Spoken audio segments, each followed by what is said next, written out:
Hello and welcome to a very confusing desktop with me, Andy, your host, who is going to teach you how to use Voicemeeter Banana and OBS to have separate audio tracks when recording. This is something that I've been trying to do forever. I've only just figured out how to do it and I'm really excited, so I wanted to share it with you guys in case it could help one of you.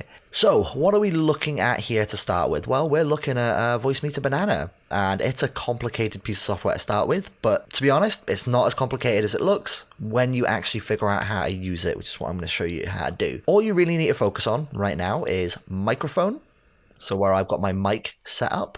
You want to focus on the desktop section, the VoIP section, and then the hardware out section. Those are literally the 4 places you need to keep an eye on. So we'll start with the hardware out. So hardware out is where is your audio going to go to. So right now I have it set to speakers, Realtek high definition audio, which if we scroll here is one of my audio devices right here, which is actually my headphones. We are outputting anything that goes onto a specific audio track, I'll get into that one in a moment, out to my headphones so that I can listen to myself. So we click on this little thing here, A1, and we just select Realtek high definition audio. Now that's going through there. Now, what does it mean by A1?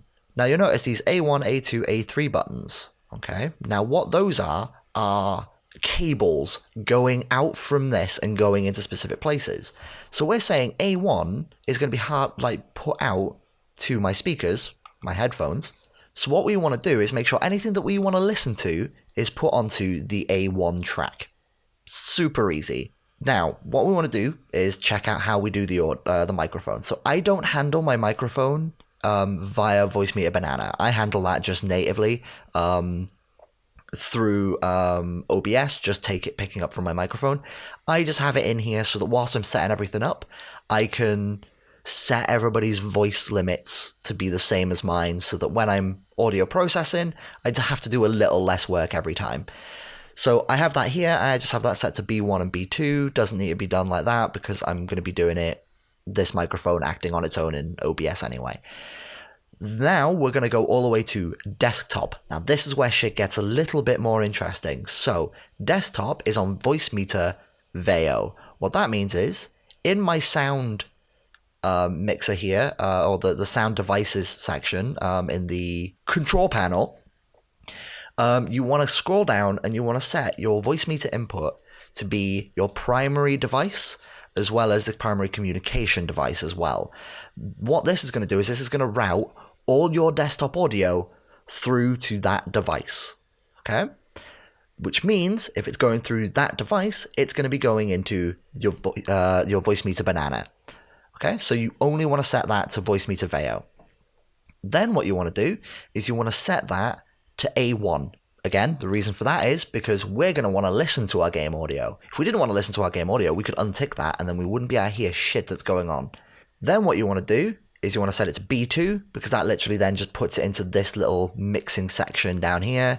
And it doesn't really do much. It just kind of puts it down there. Okay. Then what you want to do is you want to set up your Voicemeeter aux. Now you don't have to do anything in your sound section of the control panel. I keep forgetting control panel.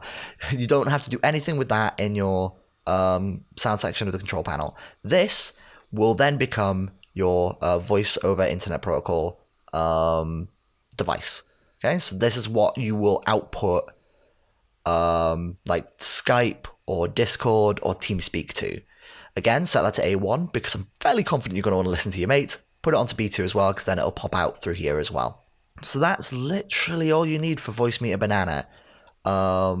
Everything now is set up so that when you go into OBS, which I'm going to show you how to set up in a moment, you're all ready to go. Right, so now you're seeing my face in like 3s, and you're also seeing how I record these videos as well with the webcam. It's a super weird way of doing it. Anyway, what we're going to do now is we're going to set up OBS to accept all these channels of audio. So what you can see is I've got 3 channels of audio down here in my little thing. You can see my microphone bouncing around, showing you what I'm saying. So down here, you can see that I've got the 3 audios and then 1 extra one, which isn't actually doing anything. That's because in OBS, the webcam needs to have an audio device. I hate it because it's just clutters up stuff because I only need these 3. Haven't figured out how to get rid of this. If anybody knows, let me know. So you'll notice that I've got my desktop audio 2, which is the VoIP. I say desktop audio 2 because I prefer having that on there because it just makes more sense because I know it's on my desktop and that's where it's coming from. And then I have my mic because I know that's where my mic is coming from. Now, what you want to do is you want to go into your file and your settings. So now you've got your settings up. I'm going to cover my face. And you want to go into your audio. Now, the way that I've set this up is in kind of descending order from desktop to me. So I've set this up as desktop audio device as my primary, which is going to be the game or anything that's going on my desktop. So I've set that to voice meter input, VB audio, voice meter, VEO. VEO only. Remember when I said that? VEO only for anything on the desktop because you set the desktop device as the VEO. And that's your default communication device and the default kind of playing device. Desktop audio device 2 is your voice meter aux input, and that's going to be the one that you output your audio from VoIP to. So you'll set that up in the kind of listening device of TeamSpeak, Discord, whatever. Then I have my mic auxiliary audio device as my microphone. Super simple. That's because I just want to record from my microphone here, so I have a limited amount of delay or whatever going on there. Just reduces any hassle that I've got. So that's all set up on there. And now what I'm going to do is I'm going to go to my output, I'm going to go to my audio, and then I'm just going to name everything in here. Just so that I have a nice, neat order by which I can see things, but it affects everything that if you're like watching it through VLC, you can then go to like the audio track and then it will list them as they're named on here. So it just makes previewing things a lot simpler. Okay, so now that you've got all of this set up, I'm just going to click OK. Now that you've got all of this set up, what you need to do is you need to go to this little bit here that says Mixer and has the little like cog icon. You want to click on that. Now this is the bit that was confusing me for the longest time and I couldn't figure it out for whatever reason, I'm not sure. Basically what this is doing is this is outputting your audio to different tracks. All right, this makes perfect sense when you think about it now, or when I think about it now. But when I was trying to figure it out, I was just like fucking, I don't know what I'm doing. So in here, you want your desktop audio 1, desktop audio 2, 2, and then mic aux 3. You don't want any of them to be like, 1, 2, because what that's then going to do is that's going to mix anything that's going out on 1, it's going to put it in with number 2. You want it all on separate audio tracks so that they're on their own. This is something that I didn't set up when I've been trying to do this, and it's the one thing that has been like really wrecking me the whole time. So you want them all on separate audio tracks, and then you can close this down, and then that's pretty much you completely set up. So just to kind of prove it, what I'm going to do is I've brought up Audacity.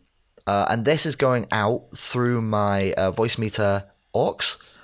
So that is just coming out through the desktop audio 2. And then on top of that, we're going to watch a fun video by one of my favorite YouTubers, just as a little giggle. And then what you'll be able to see is these different audio tracks bouncing around differently. Okay, so what we'll do is we'll play this static first, and it'll sound horrible, but it's the best way for us to test it. So static comes first. I'm able to hear it through my headphones, and you can see that desktop audio 2 has actually shot up and is now recording something. So I'm going to just stop playing that because that's horrible and it's just made my ears all tingly. Now I'm going to chuck a Markiplier video on, and you'll see, once his video starts playing, the desktop audio starts bouncing around all over the place. So now what you can see is desktop audio 2, and mic aux are all on completely different tracks. Now what I'm going to do is I'm going to play all of this at once, and you'll be able to see everything going on. And in the edit, I'm going to switch between all these audio tracks just to show you that I have them all recorded on separate tracks as well. So let's bring this over here and go. So this is, yeah. Right now, you probably won't be able to hear the static, but now you will. But you're not hearing Markiplier now. Oh, now you can hear Markiplier, but you can't hear any static. Oh, but now you're hearing everything, but not...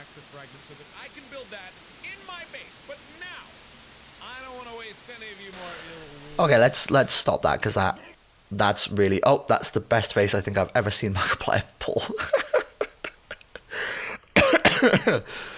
Right, so all with this one absolutely 110% free piece of software, I have managed to improve how I'm doing my videos and how I'm doing audio. And I've made, like, I haven't tested this out yet with other people coming on, but I've tested it the way that I've tested it now, and it works perfectly. Later on tonight, I'm going to do a little experiment with one of my housemates, see if he wants to play some games, and I will test out having these as separate audio tracks, and then we can proper see if this is going to help me a lot. But this is how I set up Voicemeeter, Banana, and OBS and my computer to do this type of recording. So I've been Andy. You guys have been absolutely fantastic for watching. If you want anything more like this and you've got any questions on how I do stuff, drop me a line. I would be more than happy to answer these types of questions. This is where I fucking thrive. Technical questions and shit. That's me all over. Okay, so I'll catch you guys in the next episode. If you like this video, you can click the links that are on screen right now to check out other stuff that's not quite like this, because this is the first thing I've done that's like this. But you can check those things out there. Bye-bye, guys. Bye.